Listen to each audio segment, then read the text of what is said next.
Bonjour à tous. Que le Dieu d'Abraham, d'Isaac et de Jacob vous bénisse. Je voudrais par cette vidéo s'adresser à mes frères et sœurs chrétiens concernant les temps que nous vivons. D'aucuns se rendent compte que les temps actuels sont très mauvais et que les événements des derniers mois, particulièrement les actes terroristes perpétrés en France et en Belgique, ne sont en fait que les prémices d'événements encore plus violents et meurtriers que nos nations occidentales ne vont pas tarder à connaître. Même la nature nous enseigne que les choses vont en se dégradant. Les inondations catastrophiques que nous connaissons en ce moment en sont un exemple frappant. Des gens ont tout perdu, maisons, voitures, biens divers. L'angoisse ne cesse de monter dans les cœurs à cause de la situation déplorable de l'économie, des scandales politiques divers, du chômage, de la situation politique internationale plus qu'inquiétante, de la criminalité sans cesse en augmentation, etc. Ce n'est pas dans le but d'effrayer qui que ce soit que je dis cela, et d'ailleurs beaucoup disent les mêmes choses. Même des non-chrétiens, ceux que l'on appelle païens, sentent que quelque chose de grave est en train de se produire dans le monde. Car Dieu a donné à ceux qui l'aiment et lui obéissent des capacités de discerner les temps et les saisons. Nous devons être avertis de ces choses. Un chrétien réellement né de nouveau doit connaître les temps et les saisons pour pouvoir se préparer en conséquence et aussi pour faire connaître ces temps à ceux qui ne sont pas prêts. La Bible, la parole de Dieu, nous parle des temps que nous vivons dans le chapitre de Matthieu 24, où Jésus répond à ses disciples qui l'interrogent sur les événements de la fin et sur son avènement.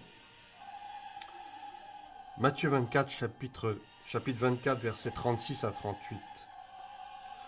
Pour ce qui est du jour et de l'heure, personne ne le sait, ni les anges des cieux, ni le Fils, mais le Père seul. Ce qui arriva du temps de Noé arrivera de même à l'avènement du Fils de l'homme. Car, dans les jours qui précédèrent le déluge, les hommes mangeaient et buvaient, se mariaient et mariaient leurs enfants, jusqu'au jour où Noé entra dans l'arche. Nous vivons en effet les temps de Noé. Le monde est arrivé à un point de non-retour dans sa méchanceté, et Dieu s'apprête à abattre son bras sur les nations et aussi sur l'Église. Car l'Église est en train de suivre aveuglément le monde dans sa perversité et ses mensonges.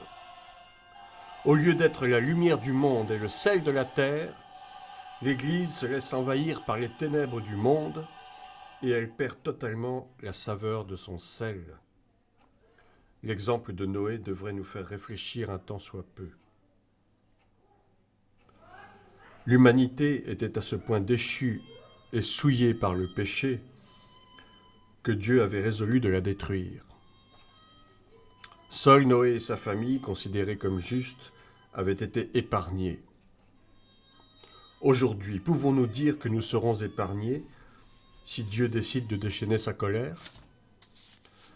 Échapperons-nous au châtiment qu'il est en train de faire subir aux nations païennes en utilisant le terrorisme, la guerre, les crimes, les famines et les catastrophes qu'on dit naturelles ? Parce que nous nous déclarons chrétiens, nous croyons que Dieu nous épargnera forcément. C'est une grave erreur d'appréciation à la fois de la justice de Dieu et de notre marche chrétienne. Car oui, si Dieu nous aime en tant que ses enfants, la Bible nous dit aussi qu'il châtie celui qu'il aime. Hébreux chapitre 2. Car si la parole annoncée par des anges a eu son effet, et si toute transgression et toute désobéissance a reçu une juste rétribution, comment échapperons-nous en négligeant un si grand salut qui, annoncé d'abord par le Seigneur, nous a été confirmé par ceux qui l'ont entendu ? Frères et sœurs, le monde est gouverné par Satan et ses anges déchus. Pour cela, il utilise divers procédés. les sociétés secrètes notamment, la franc-maçonnerie. Il utilise aussi la religion, afin de manipuler et de diriger les nations qui refusent obstinément de se soumettre à la loi de Dieu. Tout cela va aboutir, et cela a déjà commencé depuis plusieurs siècles, à l'établissement d'un gouvernement mondial unique, dirigé par l'homme du péché, celui que la Bible appelle l'Antéchrist, qui n'attend plus que son heure pour entrer sur la scène internationale. Le problème, c'est qu'une grande partie de l'Église de Jésus-Christ se laisse séduire par les sirènes de ce monde, le pouvoir, le sexe et l'argent. Beaucoup de chrétiens se laissent berner par des fausses doctrines qui, sous couvert d'une fausse interprétation des textes bibliques, exploitent sans vergogne les besoins fondamentaux de l'être humain pour les pousser à l'extrême sans aucune retenue. Bien des pasteurs même et d'autres serviteurs de Dieu exploitent la crédulité des fidèles pour leur faire miroiter de fausses promesses venant soi-disant de Dieu. Hélas, la crédulité et la foi sont bien différentes. On nous vend une religion faite d'humanisme et d'un salut à bon marché qui ne peut soi-disant pas se perdre. Grave erreur. Le salut n'est jamais définitif et peut se perdre à tout instant. Il suffit de replonger dans le péché et d'y demeurer suffisamment pour que le cœur s'endurcisse et qu'il n'y ait plus de repentance possible. La Bible nous le déclare dans le livre des Hébreux. Hébreux chapitre 10, verset 26. « Car si nous péchons volontairement, après avoir reçu la connaissance de la vérité, il ne reste plus de sacrifice pour les péchés, mais une attente terrible du jugement et l'ardeur d'un feu qui dévorera les rebelles. Celui qui a violé la loi de Moïse meurt sans miséricorde, sur la déposition de 2 ou 3 témoins.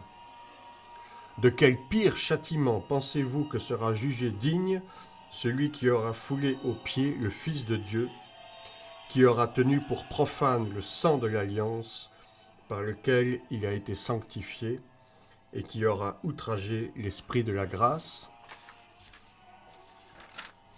Frères et sœurs dans le Seigneur, je suis comme l'un des vôtres, ni meilleur ni pire, et ce message, je le prends d'abord pour moi-même. Préparons-nous, car Yeshua, Jésus-Christ, le Sauveur, est à la porte pour venir enlever son épouse. Mais l'épouse n'est pas l'Église tout entière. L'épouse, c'est la petite partie de l'Église qui marche par la foi et qui obéit au Seigneur de toutes ses forces, sans jamais se complaire dans la compromission du péché. Le monde est en proie au tourment, et ce n'est que le commencement des douleurs. Le péché atteint son paroxysme et beaucoup de nos frères y succombent par faiblesse ou découragement. Nous assistons à la lutte entre Ismaël et Isaac, entre Ésaü et Jacob, entre Caïn et Abel. L'esprit d'Amalek, cet esprit anti-Dieu, qui est en réalité l'esprit d'Antéchrist, est en train de ravager nos sociétés occidentales et le monde tout entier. Il est aussi en train d'infiltrer l'Église. L'islamisation à laquelle nous assistons depuis quelques décennies est un moyen que Dieu utilise pour se venger des nations qui l'ont renié, qui se prostituent aux faux dieux, que sont l'humanisme, la tolérance, l'argent, les richesses, le pouvoir. Il nous faut lutter activement contre les séductions de ce monde en déroute qui cherche à détruire le peuple de Dieu, Israël et les chrétiens nés de nouveau. Je voudrais, pour finir cet exposé, ce message, parler de l'écuménisme, ce fléau qui consiste à vouloir unifier toutes les religions pour n'en faire qu'une seule. Ce n'est pas la volonté de Dieu, cette soi-disant unification. Déjà, le personnage de Nimrod, qui lui aussi est un archétype de l'esprit de l'Antéchrist. Nimrod, dans Genèse, avait tenté de créer, entre guillemets, une religion unique à Babel, qui n'était qu'en fait une immense idolâtrie de sa propre personne. C'est ainsi que plus tard le catholicisme romain s'est créé une idole en la personne du pape, qui n'est autre que le successeur des empereurs romains, dont la tête de file fut l'empereur Constantin. Celui-ci, en 313, établit la religion chrétienne en tant que religion d'État. Le monde païen a commencé à infiltrer l'Église dès ce moment-là jusqu'à aujourd'hui. Nous, chrétiens nés de nouveau, nous ne devons jamais pactiser avec les religions qui ne prêchent pas et qui ne croient pas en Jésus-Christ, seul médiateur et seul sauveur. Il y a là un grand danger de séduction et beaucoup sont déjà tombés. C'est la grande tactique de Satan en ce XXIe siècle pour réunir le maximum de croyants sous sa coupe et les mener à la destruction et à l'enfer. Soyons vigilants, veillons les uns sur les autres ainsi que nous le commande la Bible et demeurons dans la sanctification sans laquelle nul ne verra le Seigneur. Soyez bénis, à bientôt.